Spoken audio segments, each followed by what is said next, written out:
السلام عليكم ورحمة الله وبركاته.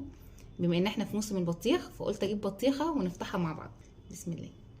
حد جرب البطيخ السنة دي ولا؟ كان نفسي اقول يا رب تطلع حمرا بس صفرا، يا رب تطلع صفرا حلوة يعني. انا اول مرة بصراحة اجرب البطيخ الاصفر ده. كل سنة اقول هجيب فيطلع اللي هو يقولك نازلة معوية ومش نازلة معوية، سيبوه على الله. لا هي ريحتها بصراحة يعني شهي. اما نشوف الطعم. بسم الله. ده بيبقى منظرها كده، هو نفس بالظبط الحمرا بس بتبقى صفرا. سبحان الله يعني. ده بيبقى الظهر بتاعها، بس هستنى هي تطلع عدبة مش عارفة او دلع. بسم الله الرحمن الرحيم.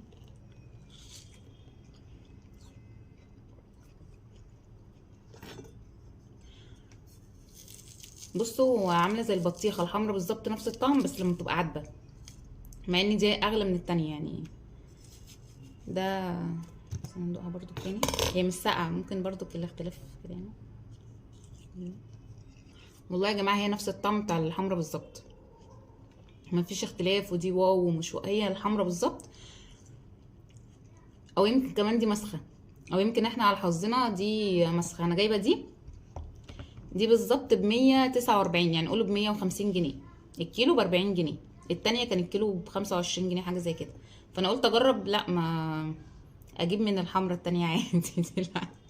او يمكن انا حظي وحش مش عارفه، بس ما بطيخه يعني. اللي كان هيموت ويجيبها زي كده وفروا فلوسكم يعني. هاتوا من الحمرا العاديه عادي. بس يا رب تكونوا استفدتوا وكانت تجربه الحمد لله يعني. هتتاكل كده كده. انا من عشاق البطيخ.